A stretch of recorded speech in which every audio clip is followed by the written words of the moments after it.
Minas Tirith is the greatest location in all of Middle-earth, and for the last 14 years, it has formed the centerpiece of my Tolkien crafting obsession. And while the Imperial Palace on Terra has been derailing me a bit recently, and don't worry Warhammer fans, there is more palace coming very soon, today we have probably the biggest update to the original Zorpazorp megaboard in nearly a decade. We've got a massive gatehouse to build, an outer wall to hold back Sauron's hordes, a bunch more intricate city buildings, the very streets of the White City, an entire second city wall, and a massive spire of rock that will become the tallest part of the entire Siege of Gondor megaboard. It's time to build the biggest location in Middle-earth, so that when it's finished, we can burn it to the ground.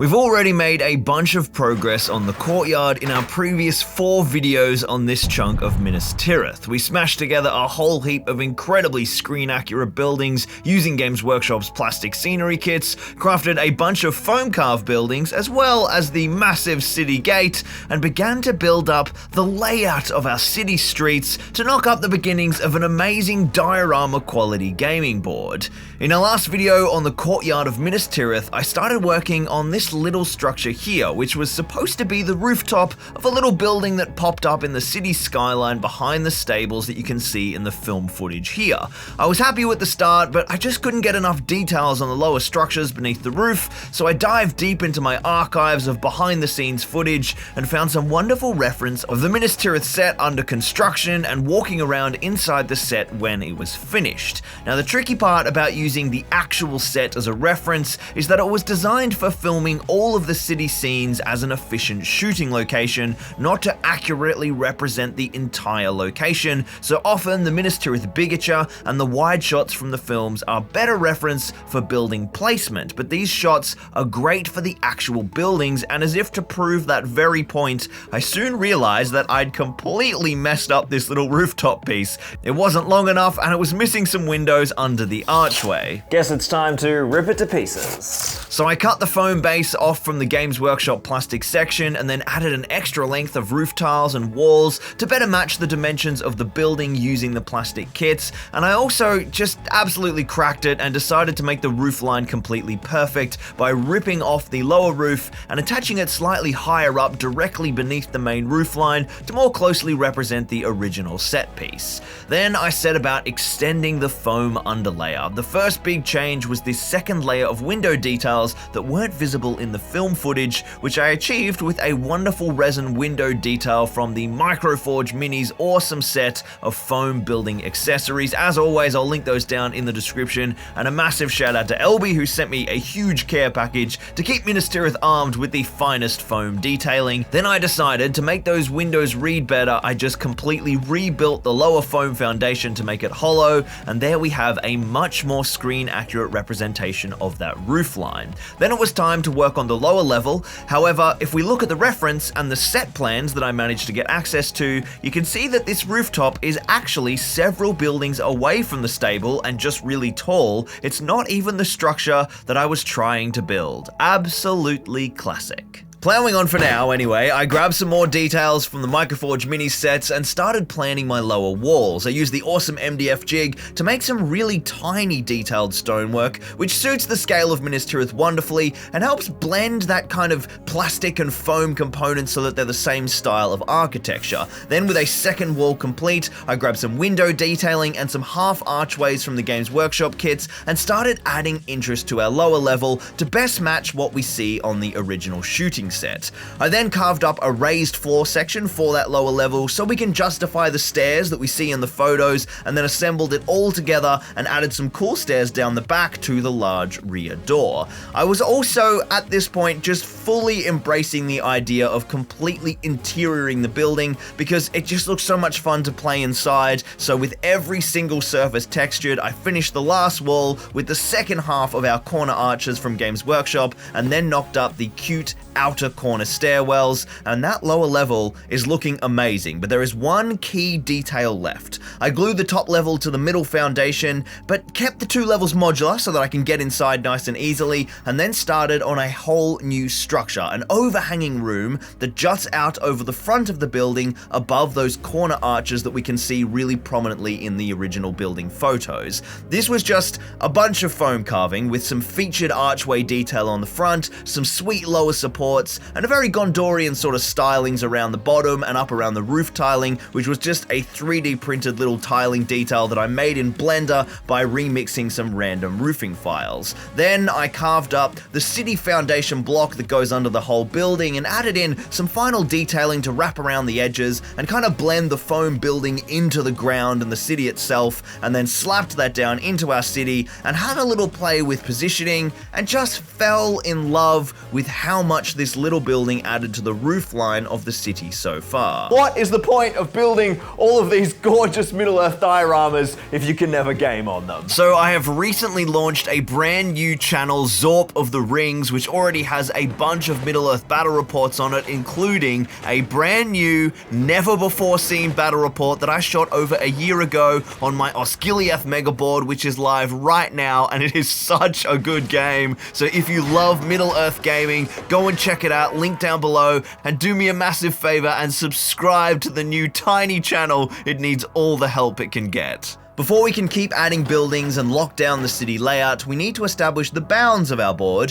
which means it's time to finish the gatehouse and the outer walls. Now, in the last video, we knocked up that main gatehouse structure, but of course, the entrance to Minas Tirith isn't just the main gate, but also the super iconic bastions and towers that launch forth into the Pelennor fields. Luckily, my mate Davey, who sent me some printed parts we looked at in the last video, hooked me up with a few more prints to get us started here, so I cleaned those up and then assembled them with liquid nails, and the little towers on the top, I just kept them removable so that they were nice and easy for storage. And then I set up all of the gatehouse that was done so far, and it is such an imposing sort of skyline. I think it looks absolutely awesome, but I'm just not sure how much bigger that I want to make it. I know I need a little bit more width because of the city buildings that are behind the gate, so I decided for now to add one stretch of wall to the left of the gate, and Davey had a few spare pieces of battlement that were the perfect length, but the lower sections of the wall are going to need to be carved. So I cut some foam sheets to size, fitting them kind of to that wall space beneath, and then carefully sculpted in some brickwork, making sure that I kept the foam detail as consistent with the digitally sculpted elements as possible, using my age-old technique of widening the grout lines with a pencil and then working in texture with scrunched up alfoil. Nice unskinned foam sheets here allows the foam to really take that texture quite nicely, and I then glued that all together and just rested the 3D battlements on top for the time being. Then the final stage of the gatehouse assembly was to glue together the last of the small details, various kind of battlements and connecting sections, and then I grabbed my multi-purpose filler and some Vallejo plastic putty and set to work blending all of the joins between the different 3D printed parts. This was quite a job, but it is well worth it. The kind of obvious component separation just disappears beneath all the filler, and suddenly the walls become one massive cohesive piece of stonework.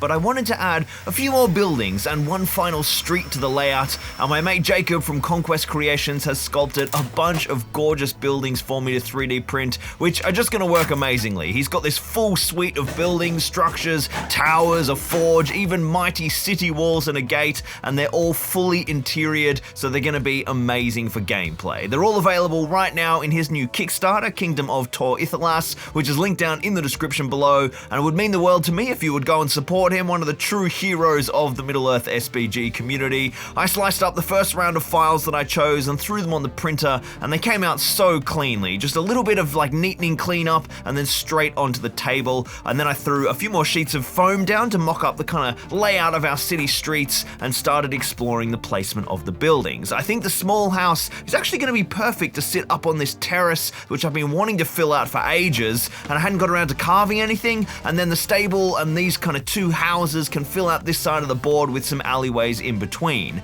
I gave them a quick prime in Rust-Oleum flat grey primer and then a zenithal in both light grey and white to match the prime state of the rest of the city, and they just look fantastic. I can't wait to return to this board next week and finish building them into the city streets and getting some paint on the whole board. It's going to be awesome. Jacob also has another amazing Minas Tirith themed battle report over on his YouTube channel, Conquest Creations, and it's an absolute banger. It's linked down below, and go and check out the amazing Kickstarter, The Kingdom of Tor Ithelas, down in the description. Jacob's an absolute lad and a mate of mine, and it's just a fantastic set of scenery for your Middle-earth games. So over the last couple of months, we have made some big changes here at Zorpazorp. We've kind of, together, I guess, in the comments section, nutted out this different way to make videos so that they're more fulfilling for you guys. This completed journey, working on chunks of a big board at a time so that you can get that completionist dopamine of finishing blocks all the way to a gorgeous standard before tackling the next big sprawling thing. But that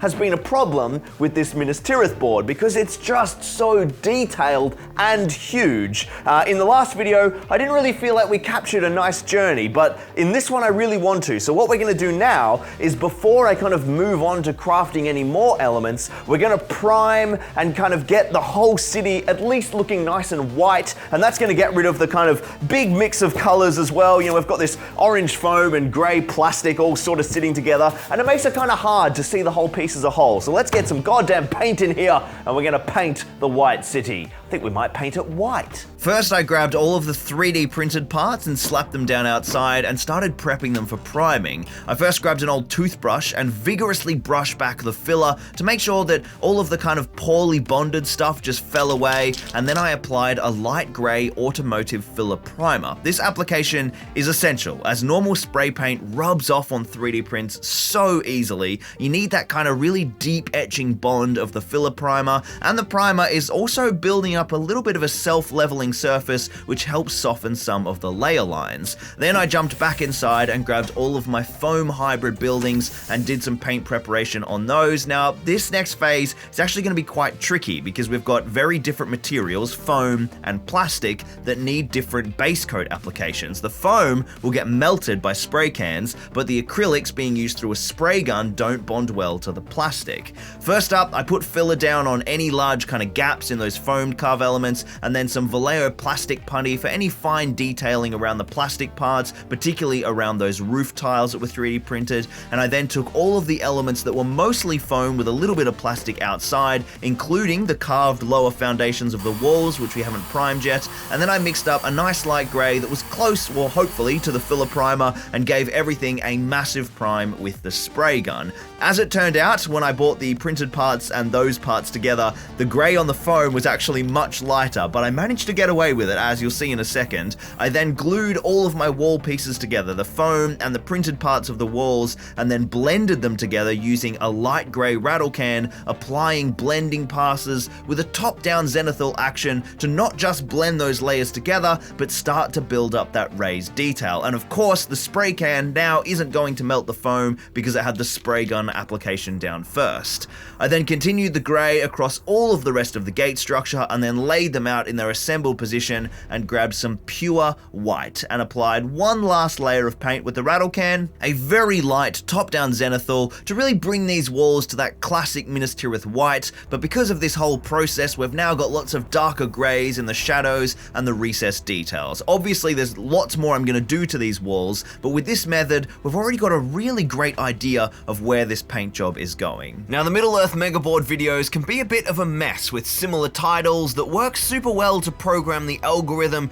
to show it to you guys who've enjoyed the project, but I've seen in the comments that it can be a bit confusing to keep track of what you have and haven't seen, so I've made some sexy changes for you guys, a whole series of Middle-earth playlists that are tied to each of the regions of the Middle-earth Megaboard, Minas Tirith, Osgiliath, Dol Guldur, which makes it super easy to find all of the videos on any one particular region of the Megaboard. I've also updated all of the titles and the thumbnails of every older video with an episode number, and I've put all those playlists on my homepage in episode order, so go and check out if you've missed any updates on a specific build, or even better, jump on the master build playlist and binge the whole series so far. Then the final massive priming job was to grab every other building that was predominantly plastic that we've built so far in the last 4 videos and hit them with rattle cans on the plastic, and then a light bit of spray gun passes on any bits of foam to protect that carved detail before accenting it all with the same light grey, and then finally the white zenithal pass. With the buildings, the grey goes down sort of while it's all in components so that everyone gets a nice grey kind of mid-tone,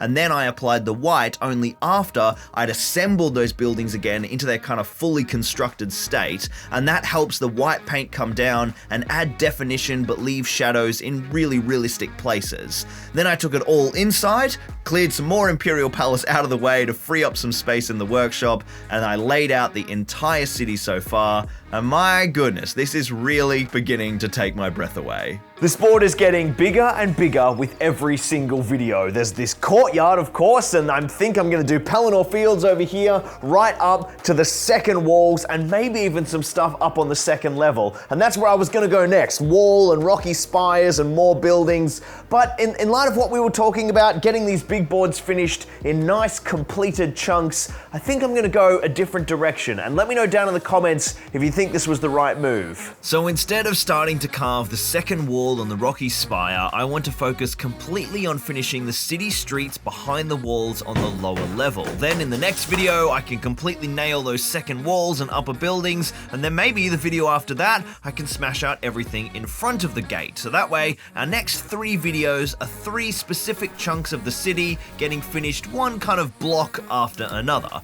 Our first step here is, of course, the last of our lower city buildings, but I'm not actually sure where the edge of the board is, so I knocked up one of the awesome trebuchet towers that I've built 3 times before in previous parts of the city, but this time instead of a super laborious pure foam carve, I used a mix of 3D prints from Davey and foam carving to get this gorgeous looking tower, and I'm going to use that as our next kind of end point on this southern side of the board. I'm gonna make some banners that hang off the battlements down the walls with the names of all the Patreons and channel members who've been supporting the channel. I just think it's a really cool way to have you guys in the build. So if you want your name written on the build, or you want to be accessing the Patreon Discord, which I am just murdering with work in progress photos like every day, I'm spamming the crap out of them at the moment, go and check out Patreon, link down in the description, or you can become a channel member by clicking join right here on YouTube. A huge thank you to everyone who's joined the Zorptron family recently, or even if you're super thanksing or just commenting, subscribing, liking, all that stuff, it means a huge amount for my family, so thank you so much. I jumped into Blender and modified some existing roofing files to knock up the perfect roof for this building that I made like 4 videos ago,